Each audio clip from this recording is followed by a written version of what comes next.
हनुमान चालीसा का प्रागट्य केवल एक दिल से की गई स्तुति। हनुमान जी महाराज की स्तुति, राम जी महाराज की स्तुति तुलसीदास जी ने केवल दिल से करी थी, केवल मन से। और ये नहीं कहते कि हनुमान चालीसा पढ़ोगे तभी भगवान, नहीं नहीं, आप दिल से अगर भगवान को पुकार लीजिए, आप दिल से पुकारो उसको, वो आएगा।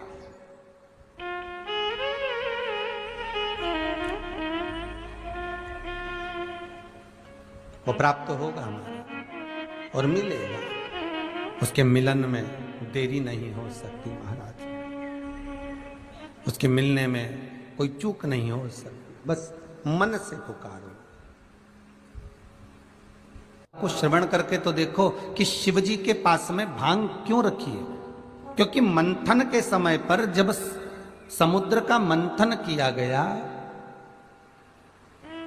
सुमेरु की रई बनाकर, शेषनाग की नेति बनाकर, कच्छप भगवान की पीठ पर उस रई को रखकर जब मंथन का क्रम प्रारंभ किया गया, तो उस मंथन में सबसे पहले जो निकली वो गौ माता निकली।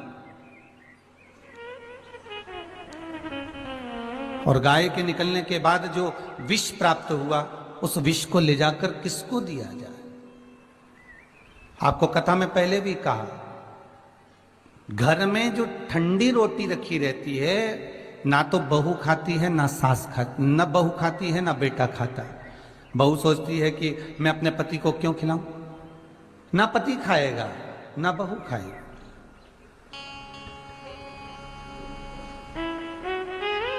अब वो ठंडी रोटी बहुत समय से रखी हुई है, विचार करा जाए कि ये ठंडी रोटी का करे क्या। तो सास का एक नियम है, रोज बहू जब घर में रसोई घर में खाना बनाती है तो सास एक राउंड रसोई घर में लगा कर जाती है, एक बार घूम कर जाती है।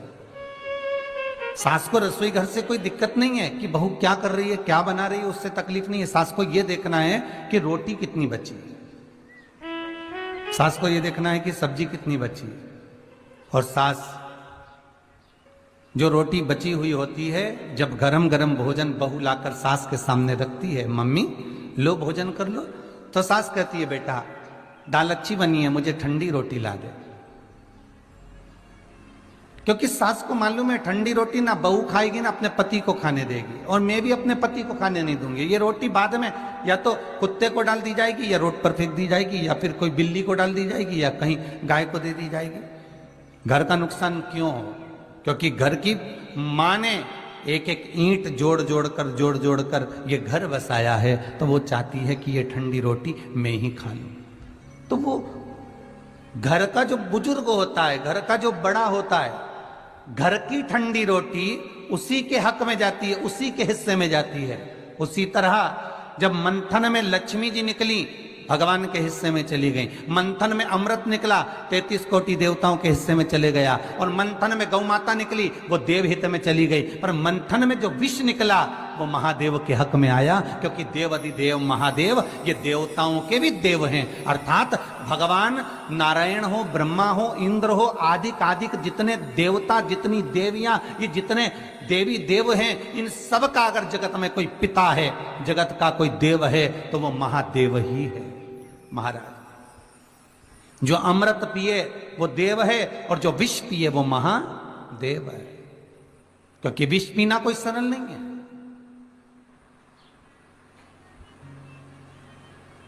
विष को धारण करना कोई सरल बात नहीं है।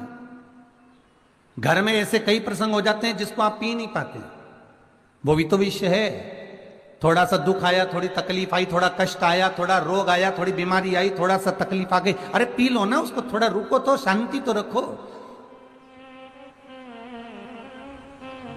भगवान पर अगर विश्वास है, और मेरे देव अधिदेव महादेव पर अगर भरोसा है, मेरे विश्वनाथ पर अगर भरोसा है, तो दुनिया में अगर दुख भी आ गया, हाँ ये जरूर है कि हमारे कर्म के अनुसार दुख तो सामने आएगा और वो हमको भोगना पड़ेगा। पर उस दुख को भोगो, मना नहीं है, पर टूटो नहीं।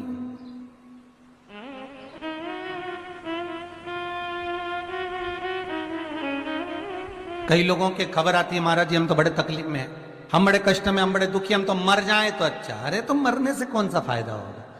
मरो मरो सब कोई कहे, मर के देखे कोई, मरो तो ऐसा मरो कि फिर संसार में जन्म ना होई।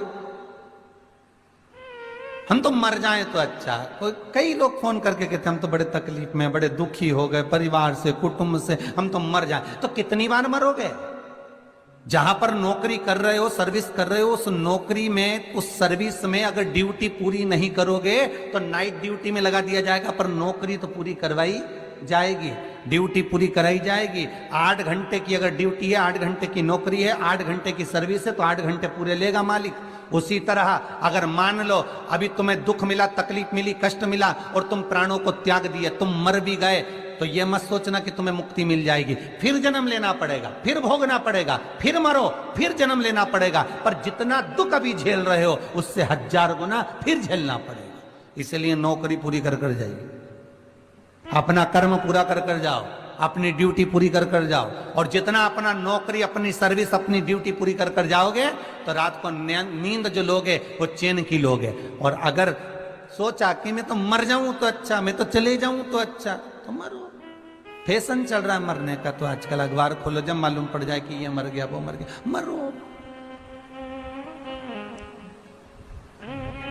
पर तरीका चेंज करो। ये जहर खाकर मर जाना, रस्सी बांधकर मर जाना, कुएं में डूब के मर जाना, ये थोड़ा चेंज करो। अब की बार अगर मरने की प्लानिंग आए तो ये चेंज करना है कि मैं भजन करते करते प्राणों को त्यागूं, जिससे मेरा अगला जन्म ही नहीं हो। मैं स्मरण करते करते, मैं भगवत भजन करते करते, मैं नाम जाप करते करते, मैं नाम कीर्तन करते करते, मैं भगवान शिव की आराधना करते करते, मैं शंकर का अनुमोदन करते करते मैं भगवत चित्त को धारण करूं।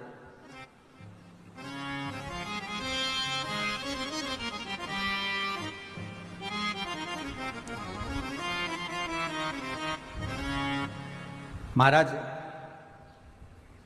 कभी तो सुनेगा महाराज, हाँ ये जरूर है, मेरा भोले जैसा कोई भोला नहीं होगा, इसलिए उसका नाम भोला है।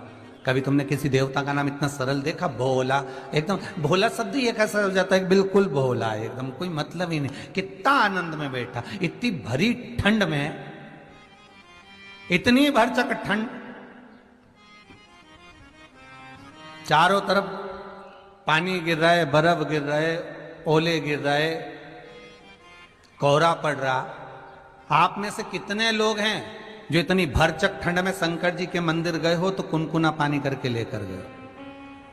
थोड़ा ताता ताता पानी, थोड़ा कुनकुना कर कर, थोड़ा गर्म कर कर शंकर जी को चढ़ाने गए?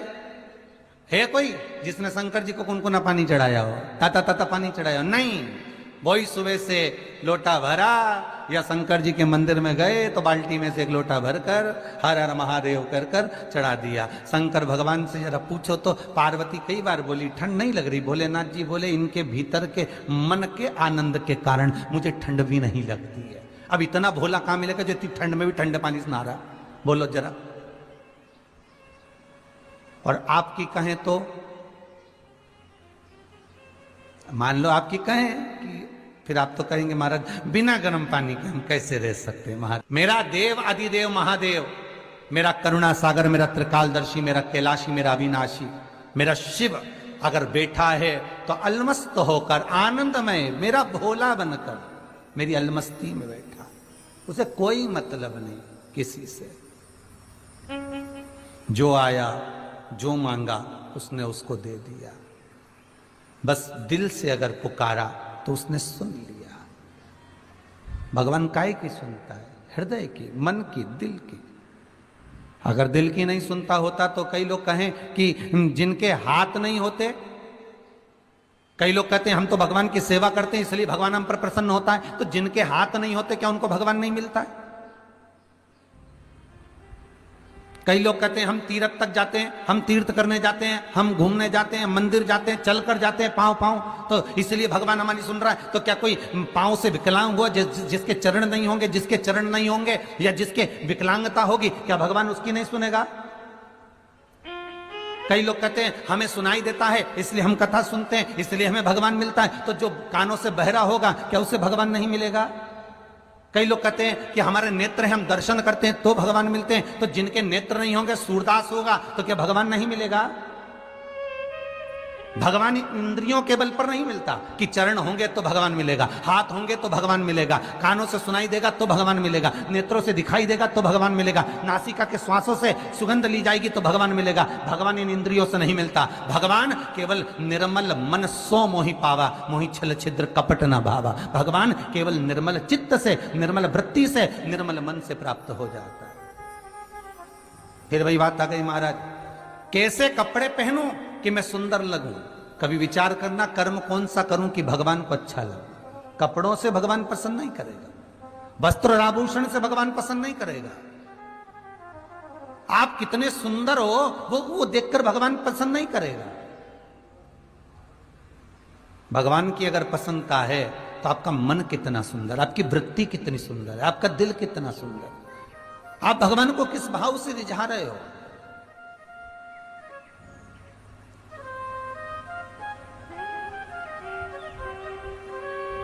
सारे की सारे अपन जितने लोग हैं पूरी भारत की भूमि पर, क्या पूरे विश्व में जितने भी हैं, रोज हनुमान चालीसा पढ़ते, रोज शिव चालीसा पढ़ते, रोज सरस्वती चालीसा पढ़ते, कोई लक्ष्मी चालीसा पढ़ता, कोई कृष्ण चालीसा पढ़ता, कोई गोवर्धन चालीसा पढ़ता। नित्य प्रति हम भगवान की चालीसा पढ़ रहे हैं। पर हमने ये सोचा, कभी विचार करा कि इस चालीसा का मतलब क्या होता है।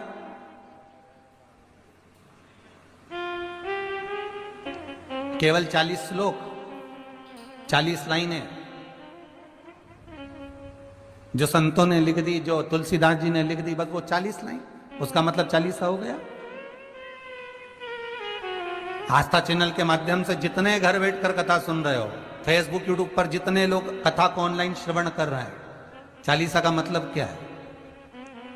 खूब पढ़ रहे हो, जितने पढ़ रहे हो, जितने टीवी के सामने बैठे हो, जितने मोबाइल हाथ में लेकर कथा सुन रहे हो, और जितने यहां बैठकर सुन रहे हो, सब 40 पढ़ते हो। तो 40 का मतलब क्या है।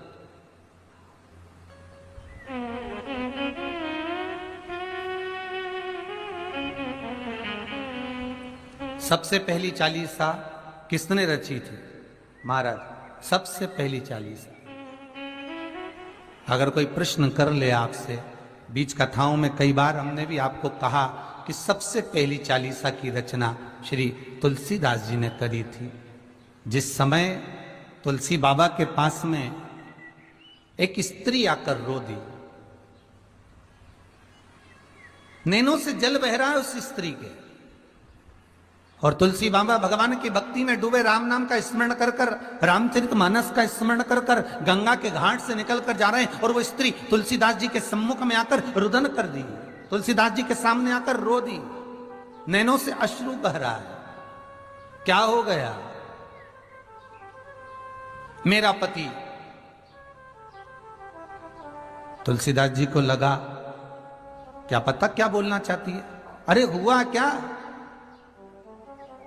मेरा पति, मेरा पति 4 बार वो माता कहती है। तुलसीदास जी पूछते हैं हुआ क्या, ये तो बताओ। कोई कह रहा है कि मेरा पति मर चुका है। अरे क्यों चिंता करती, गंगा का जल ले और शिव का स्मरण कर। तुलसीदास जी कहते हैं शंकर विश्वास रूपीणो, शिव विश्वास है, शिव का स्मरण कर, जा ये गंगा का जल लेकर तो शंकर जी का नाम लेकर तेरे पति पर छीट पिला। कौन कहता है कि तेरा पति मर गया? अगर कुछ ज्यादा दुख भगवान देता है तो किसी सदगुरु के चरणों में भेज देता कि ये मार्ग बता देगा, ये तेरे कष्ट का निवारण कर देगा। अगर कोई दुख आया, कोई तकलीफ आई, कोई कष्ट आया तो किसी सदगुरु की शरण में, किसी संत की शरण में, किसी ज्ञानी की शरण में भगवान भेज देता है, जा वहां पहुंच जा, होगा। क्यों चिंता करती है? ये जल ले जा।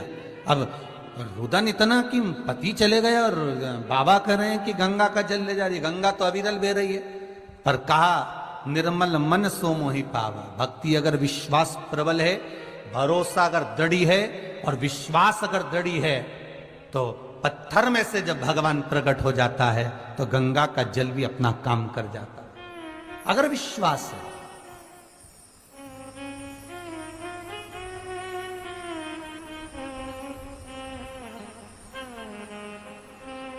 सुबह जबलपुर की एक माता जी आई थी, शायद चली गई, दिख नहीं रही है।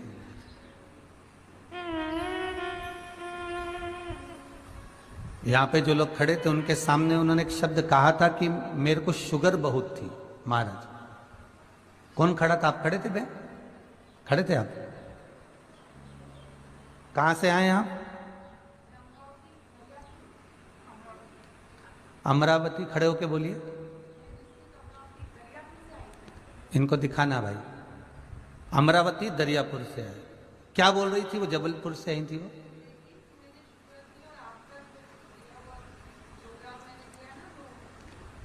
बेलपत्र वाला।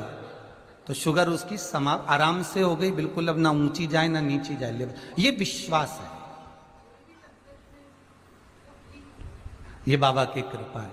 अगर विश्वास है शंकर पर, अगर भरोसा है मेरे शिव पर, उसका एक ही कहना था, महाराज जी बस शुगर बहुत ऊंची नीची हो रही थी, कथा एक बार सुन ली, आपने कहा था बेलपत्र चढ़ी हुई शिव जी की खाना है, बस पाई। आज संपूर्ण तरह से सुखी हो गई। जहां इंजेक्शन लगते थे रोज लगाकर खाना खाती थी, वो सब बंद हो गया। ये बाबा की कृपा। भरोसो दृढ़ इन चरणन केरो, श्री वल्लभ नक्षचंद्र छटा बिन सब जग माही अंधेरो। अगर विश्वास है तो शिव है। अकाल मृत्यु वो मरे जो काम करे चंडाल का, और काल उसका क्या बिगाड़े जो भक्त हो महाकाल का। जो शंकर की उपासना करता है, जो शिव की आराधना करता है, वो दुख कैसे पा सकता? आया मान लो कर्म के दंड के अनुसार दुख आ भी गया तो बाबा उसको हर लेगा, धीरे धीरे हरता है। भगवान कोई तुम सोचो कि बिल्कुल तुम आज के जमाने के लोगों को तो एकदम चमत्कार चाहिए कि हमको तकलीफ ही न तुरंत मिट जाए। तो भगवान कहता है मैं भगवान हूं, और भगवान का मतलब होता है तेरे भवन के अंतर्गत गमन करने वाला, रहने वाला, तेरे भीतर, तेरे अंदर, तेरी चित्तवृत्ति में, तेरे मन के अंदर। मैं मंदिर में नहीं रहता, मैं देवालय में नहीं रहता, मैं तेरे चित्तवृत्ति में, तेरे भीतर, तेरे मन में निवास करता हूं। और जिस दिन तेरे भीतर विश्वास प्रकट हो जाता है, भगवान कहते हैं उस दिन मैं बाहर निकल जाता हूं, अपने आप तेरे सामने आ जाता हूं, तेरे दुख को काटने के लिए, तेरी तकलीफ को, तेरे कष्ट को मिटाने के लिए भगवान स्वतः प्रकट हो।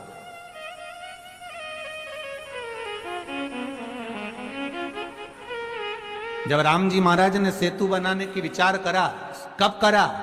जब राम जी महाराज पूर्ण तरह से, मेरे रामचंद्र भगवान समुद्र से विनती कर लिए, हनुमान जी से बोल लिए, सबको कह दिए, सारी तरह से जब श्री राम जी महाराज देख लिए कि अब ये काम नहीं हो सकता, तब मेरे राम जी ने विचार कर लिया अब कोई राह दिखा सकता है तो वो शंकर दिखा सकता है। तो लंका में चढ़ाई करने से पहले, सेतु बांधने से पहले भगवान शंकर की स्थापना कर दी, शिवलिंग की प्राण प्रतिष्ठा कर दी, शंकर के शिवलिंग को विराजमान कर कर पूजन कर दी कि हे भोलेनाथ, अब मार्ग कोई नहीं बता सकता, आप बता सकते, अब आप प्रकट होइए। और जब इस मन से, इस चित्त से, इस वृत्ति से विश्वास जब प्रकट होता है तो वो एक बिंदु के रूप में प्रकट होता है। वो सामने मेरा शिव आ गया और सामने जब भगवान शंकर आए और शिव जी ने कह दिया आपने सेतु बांधना तैयारी करो, आज चिंता ना करो, बांधो अब सेतु। तो महाराज विश्वास हमें प्रबल करना है, हमारा भरोसा, हमें दृढ़ता, हमें प्रखर करना। आज के जमाने में लोग बहुत जल्दी डिग जाते हैं, बहुत जल्दी डोल जाते हैं। तुरंत थोड़ा सा दुख आया, तकलीफ आई, कष्ट आया, यहां चले गए, वहां चले गए, पहले इनसे कह दिया, उनसे काम नहीं बना, उनसे कह दिया, उनसे काम नहीं बना, उनसे कह दिया, उनसे काम नहीं बना, उनसे कह दिया। सारे जगत में जब डोल लिए, सारे जगत में जब विनती कर ली, सारे जगत में जब घूम कर आ गए, तब अंत में तब भगवान के पास आकर बैठे। और निवेदन यह है, शिव महापुराण ये कहती है, 24,000 श्लोकों की श्रृंखला ये कहती है, 12 संहिताओं का ये सुख कहता है कि सबसे पहले अपने मन की बात अपन भगवान को जाकर कह दें, अपने इष्ट देव। और हम ये भी नहीं कहते कि तुम शंकर जी से कहो, आपकी जिससे अच्छी पटे उसे पटा लो।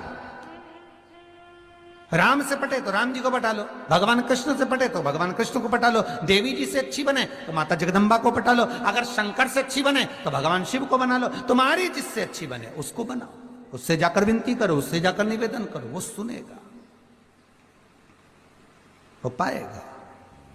फिर वही बात है महाराज, बहुत ध्यान से सुनना, अगर घर में धन होगा तो चोरों की नजर, चोरों की दृष्टि अवश्य होगी, और सुंदरता होगी तो लुच्चों की दृष्टि अवश्य होगी, और यदि शंकर की भक्ति होगी तो भोलेनाथ की दृष्टि जरूर होगी। ये पक्का है, वो विश्वनाथ आप पर दृष्टि रखेगा, मेरा शंभु आपको देखेगा, इसको दुख क्या है, इसको तकलीफ क्या है। उठा गंगा का जल और ले जा,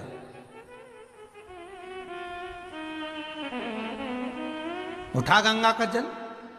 स्त्री कहती है तुलसीदास जी के सामने, सबसे पहली चालीसा की रचना तुलसी बाबा करें, इधर देखिएगा कथा पर, उठा गंगा जल और चली जा। तो स्त्री कहती है कि ये गंगा का जल तो मेरा पति भी घाट पर पड़ा है गंगा के,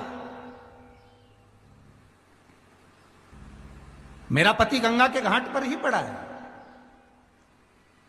और मैंने कई बार गंगा का जल उस पर डाल भी दिया है, पर वो उठ नहीं रहा। मैंने कई बार गंगा का जल डाला पर वो उठा नहीं, मैंने कई बार गंगा का जल छीट दिया पर वो उठ नहीं रहा। सब कह रहे हैं वो मर चुका है, वो मर गया। तुलसीदास जी बोले अरे विनती को स्वीकार कर, तू गंगा का जल उठा और ले जा। तो यही तो गंगा बह रही है उस घाट से,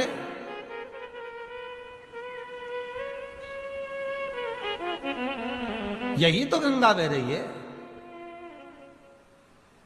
ध्यान देना, जब तक विवाह नहीं होता ढेरों लड़कियां देखी जाती है, जब तक विवाह नहीं होता ढेरों लड़के देखे जाते हैं, पर जिस समय पर विवाह हो जाता है लड़की न अन्य लड़के को देखती है, न अन्य लड़का किसी अन्य लड़की को देखता है। किसी लड़की को संबंध बन गया, पति पत्नी का संबंध हो गया। उसी तरह गंगा तो अविरल बह रही है, पर किसी सदगुरु ने, किसी संत ने अगर कह दिया कि तू गंगा का जल ले जा, मतलब अब ये संबंध पक्का हो गया।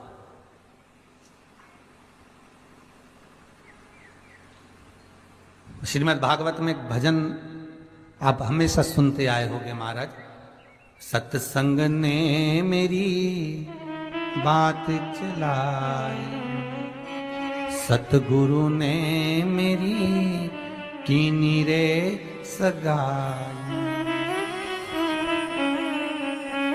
गुरु को बुला के मेरे फेर डलवा दो, और मुझे मेरे कान्हा की दुल्हन बना दो।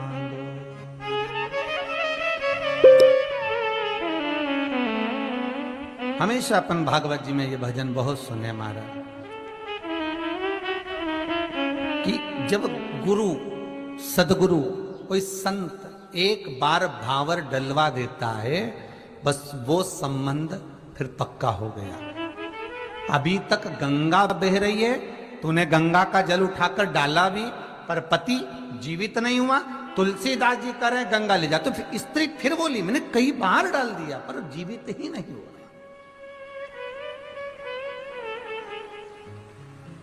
अच्छा किसी को कोई बता दे सियोर वाला महाराज ये बोला है और तुम ये उपाय कर लो, तो हम तो कब से दिया लगा रहे हैं परिंदे के पास, हम तो कब से मंदिर जा रहे हैं, हम तो शंकर जी के मंदिर कब से जा रहे हैं, पर अभी तक तो फायदा ही नहीं हुआ, हम तो कब से कर रहे हैं, और तुम तो अब बता रही हो, हमने तो कितनी बार कर लिया। अब बताया ना, अब जा।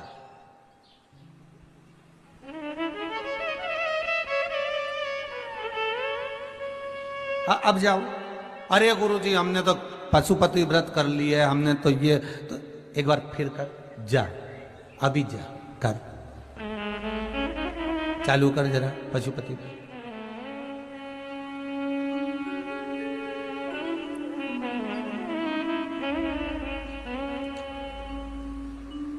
अब फिर बोली गुरुजी अभी नवरात्रे आ रहे हैं तो यूं बोली कि बीच में जब फोन आए कई लोग हमें नवरात्रे आने वाले तो हम सोमवार का व्रत और नवरात्रे का व्रत एक साथ कर सकते हैं। हमने कहा बहुत बढ़िया।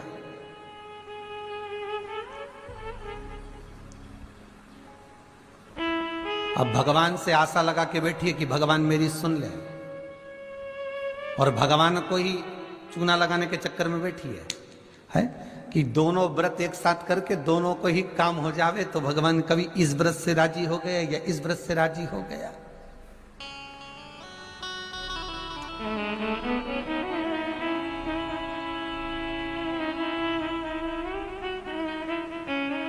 महाराज जाओ, ये गंगा जी का जल उठा लो और ले जाओ, पति पे छीट दो। विश्वास अभी भी नहीं जागा उसको, उस स्त्री का विश्वास देखिए अभी भी नहीं जागा। और विश्वास ना जागा तो फिर कह रही है बाबा अगर आप चलो ना, आप कह रहे हो कि पति जीवित हो जाएगा, तेरा अखंड सौभाग्य हो जाएगा, तो एक क्षण के लिए आप चलकर हाथ रख दोगे ना तो काम हो जाएगा। तुलसीदास जी ने कितनी सुंदर बात कही उस नारी से, माता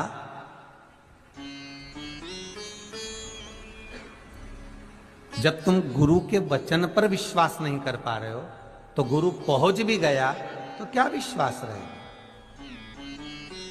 क्या विश्वास। माता केवल आप ये जल ले जाओ और आप छीट दो, ले जाइए जल उठाकर। अब सोचा, अब ले जाती हूं। और फिर भी कह रही है गुरुदेव कुछ कृपा, गुरुजी के उठा लो। पानी का लोटा भरकर लेकर गई, पति पर छीटा, पति जीवित हो गया। पति तो जीवित हो गया, अकबर को सूचना मिल गई, और अकबर को सूचना मिली कि एक संत ऐसा है कि मरे हुए को भी जिंदा कर देता है।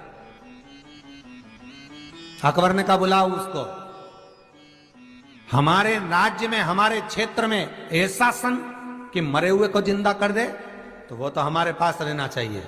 मान लो हम कभी मर गए तो हमारी पत्नी उससे कह के हमें जिंदा तो करा देगी। बुलाओ जरा संत को। तुलसीदास जी आए अकबर के यहां।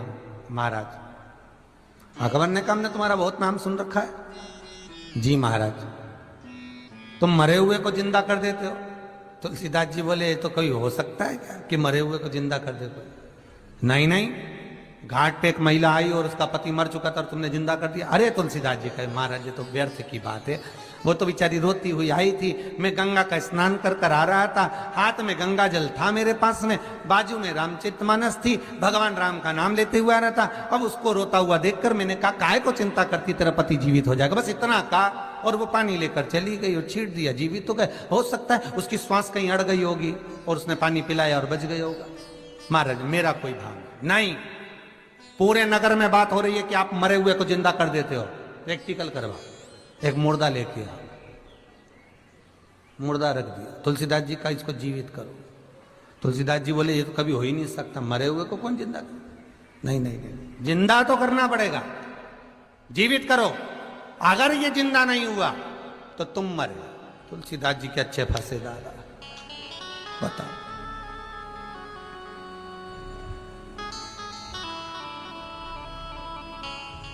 ये बड़ी विचित्र फंस गए जी। होता है ये, उसी में का हाल हो गया। जैसे एक संत जा रहे थे तीर्थ करने के लिए तो चेले को छोड़ गए आश्रम में का चेला तुम यहीं रहना, शालिग्राम जी की सेवा करना। जी गुरुदेव, अब इतने बड़े शालिग्राम, अब उनकी